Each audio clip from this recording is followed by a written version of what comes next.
When I look at my daughter, I see the bravest little girl I have ever known. She is only 10 years old, but she carries scars that tell a painful story.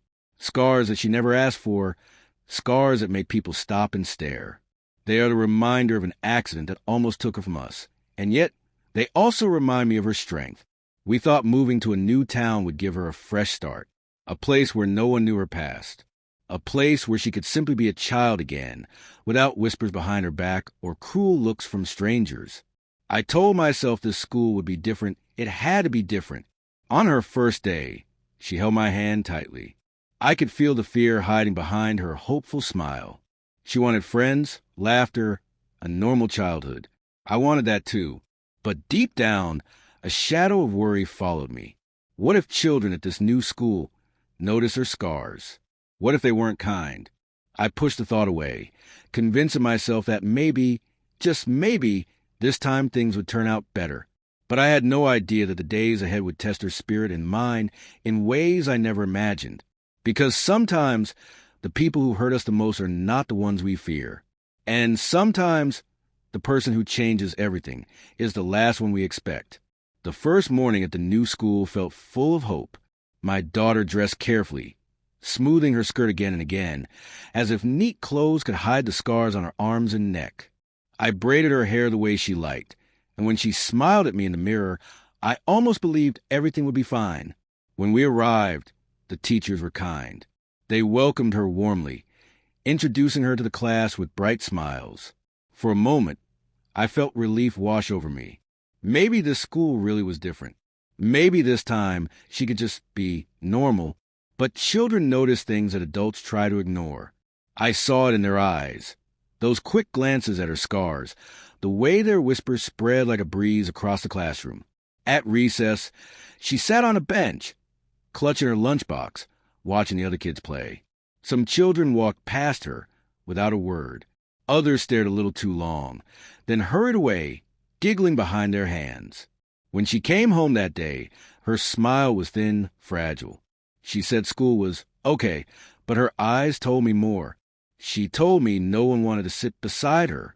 No one wanted to hold her hand during group games. At first, I tried to stay positive. It's just the first day. I told her, tomorrow will be better. But in my heart, I felt the unease growing. The next morning, she hesitated at the door, her small hand trembling in mine. She whispered, "Mom, what if they don't like me?" I squeezed her fingers, hiding the dread in my chest, because deep down I already knew the trouble had only just begun. At first, the unkindness came in whispers and stares. My daughter tried to ignore them, but children can be sharper than knives when they want to be. Within a week, the whispers had turned into cruel words. There was one boy in particular, bigger than the others, louder than the others. He had a way of drawing the crowd to him. It started with him calling her scary girl. Then it became monster. Soon, other children joined in, laughing at every cruel word he spat out. My daughter came home quieter each day. She picked at her food, stared at her homework without really seeing it. And when I asked what was wrong, she forced a smile and said, "Nothing." But I knew. I could see the way she avoided looking in the mirror, the way she covered her arms with long sleeves, even when the weather was hot. One afternoon, she broke. She walked to the front door, eyes red and swollen from crying. Between sobs, she told me what had happened. The bully had shoved her at recess. When she fell, he laughed, shouting, "Careful, monster, don't melt the ground with your burns." The other kids laughed too. Some even clapped. She begged me not to send her back to school. "Please, Mama," she whispered, clutching me tightly. "They hate me there." My heart shattered. I wanted to storm into that school, to demand answers, to protect her from every cruel word. But I also knew children can be cruel when they don't understand. What terrified me most was that the cruelty was growing, feeding off itself. The bully wasn't just teasing anymore. He was teaching others to see my daughter as less than human. And each day, she believed it more. I told her she was beautiful, brave, special. I reminded her that scars are proof of survival, not shame. But late at night, when she was asleep, I cried quietly, wondering how much more my little girl could take. Because I knew one thing for certain. This was no longer harmless teasing. This was bullying, and it was breaking her spirit piece by piece. There comes a moment when the pain becomes too heavy to hide, when even the strongest little heart can no longer carry the weight. For my daughter, that moment came one bright afternoon during recess. She had started wearing a scarf around her neck to cover the scars that crept up from her collarbone. It gave her a small shield, a piece of safety she could cling to. But the bully noticed. He always noticed. That day, while the children gathered on the playground, he marched up to her with a grin. His friends circled around, hungry for entertainment. Before she could react, he yanked the scarf off her shoulders and held it high above his head. "Look, everyone," he shouted. "The monster's hiding her scary skin." Laughter erupted. Children pointed, whispering and jeering, their voices like daggers. My daughter froze, her face burning with shame. She wanted to run, but her legs wouldn't move. Tears spilled down her cheeks as the boy dangled her scarf like a trophy. A teacher eventually broke it up, scolding the children, but the damage was done. My little girl walked home that day with her head bent low, clutching her scarf as though it were the only thing keeping her together. When she stepped through the door and fell into my arms, I felt her whole body trembling. "I don't want to go back," she whispered through her sobs. "Please, Mama, don't make me go back." Her words pierced me deeper than any blade could. No child should ever beg to escape school, a place that is supposed to be safe. That night, as I sat beside her bed, watching her restless sleep, I knew I couldn't ignore it any longer. Enough was enough. Tomorrow, I would march into that school and demand answers. Someone had to listen. Someone had to protect my daughter. What I didn't know then was that this meeting, would lead me to a man I never expected, a man who would change everything. The next morning, I walked into school with my daughter's scarf clutched in my hand, like proof of her suffering.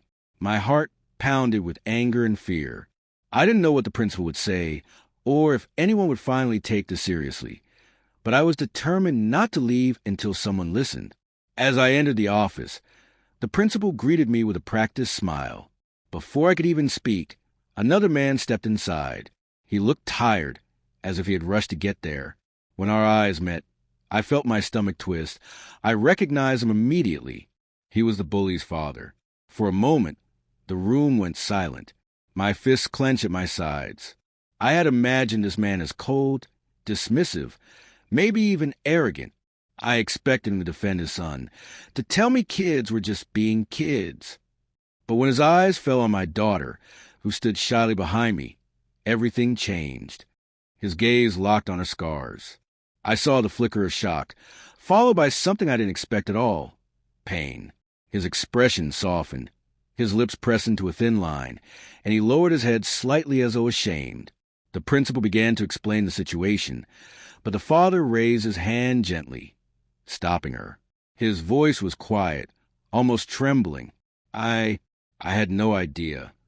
I blinked, confused. No idea? How could he not know what his son was doing? But before I could speak, he turned to me. His eyes were wet, his voice heavy with emotion.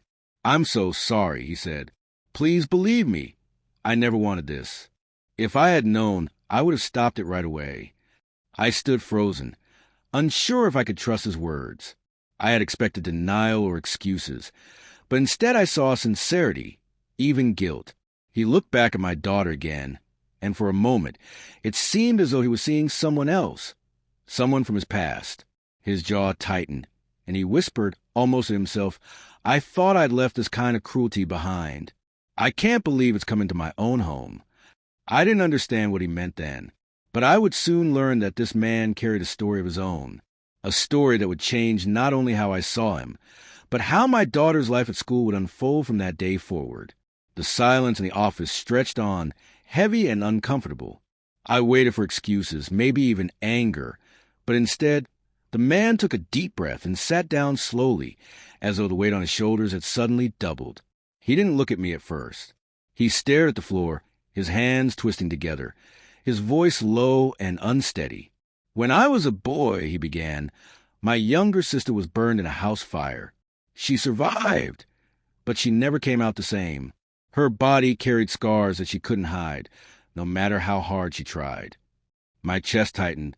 I hadn't expected this. He paused, swallowing hard, then continued.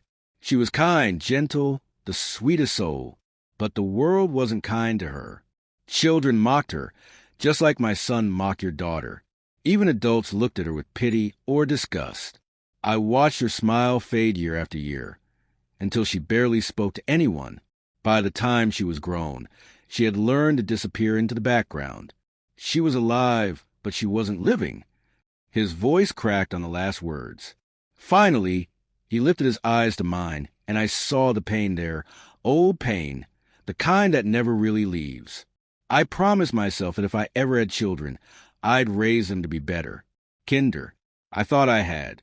But hearing what my boy has done, his words trailed off. He shook his head, covering his face with his hand. It feels like I failed not just you or your daughter, but her too. My sister.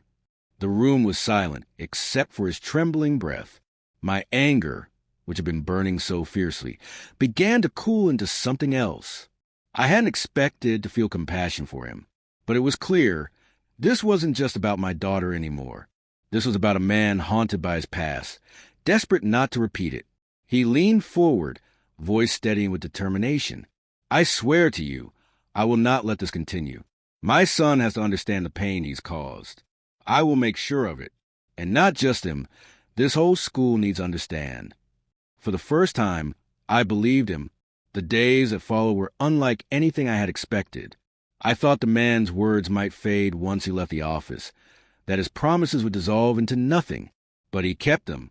The very next morning, he came to school with his son, the bully. The boy looked nervous, his usual loud confidence gone. He stood beside his father, eyes on the ground, shuffling his feet as though he wished he could vanish. My daughter clutched my hand tightly, hiding behind me. I wanted to shield her from the moment, but the father gently stepped forward, his voice calm but firm. Son, he said, you have something to say. At first, the boy mumbled, his words tangled and weak, but his father didn't let him escape. Say it clearly. She deserves to hear it. The boy finally lifted his head, his cheeks red. I'm sorry, he stammered. His eyes flicked to my daughter's scars, then back down.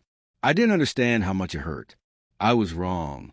It wasn't a perfect apology, but it was real. My daughter's eyes welled with tears. She didn't speak, but she nodded, a small gesture that showed she had heard him. The father placed a hand on his son's shoulder. You will not just say the words, he told him. You will show them. You will be better. Later that week, the school gathered the students for a special assembly. The principal spoke about kindness, about differences, about the pain bullying causes. But what touched everyone most was when the father himself stood before the children and shared his sister's story. His voice shook, but he spoke with honesty. For once, the playground was silent, not with fear, but with understanding. From that day, something began to shift. My daughter wasn't invisible anymore. She wasn't a monster or the scary girl. She was just a girl, one who had been brave enough to keep going. It wasn't a perfect fix.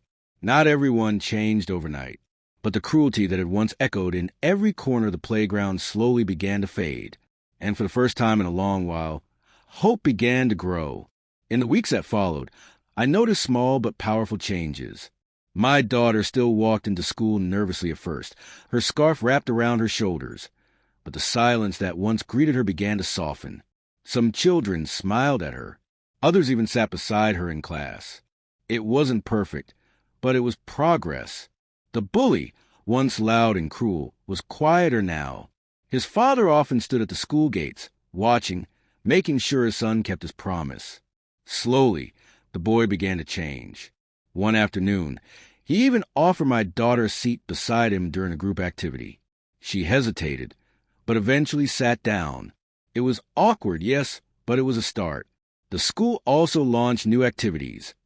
Kindness circles, where children shared words of encouragement, awareness talks, where differences were discussed openly and without shame.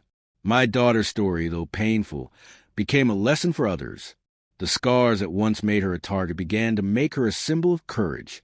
At home, I saw the difference too. She no longer begged me to keep her home from school. She began humming again while doing her homework, a small sound of peace that had been missing for so long. She even looked in the mirror without flinching, touching her scars gently as though finally learning to accept them. I realized then that healing doesn't happen all at once. It comes in pieces, small moments of kindness, tiny victories, steps toward hope. And though the scars on her skin would never disappear, something else had begun to grow inside her. Strength, confidence, and the quiet knowledge that she was so much more than the pain she had endured. Looking back now, I realized that the journey was never just about stopping the bullying. It was about transformation. My daughter's scars are still there, etched into her skin, but they no longer define her. They are not marks of shame. They are proof of survival, proof of her strength. The bully changed too. He is still learning, still growing, but he no longer mocks or leads others in cruelty. Instead, he sometimes stands quietly beside my daughter, as though silently making up for the pain he once caused. His father's honesty encouraged it what anger and punishment never could. It opened the door to empathy. I often think about that meeting in the principal's office, the moment I expected battle but found understanding instead. It taught me something I will never forget. Sometimes, the greatest change comes not from confrontation, but from compassion. My little girl still has hard days, but she no longer hides. She walks with her head held a little higher, her smile a little brighter. And every time I see her laugh, every time I see her take another step forward, I am reminded of a simple truth. Scars may tell a painful story, but kindness has the power to rewrite the ending.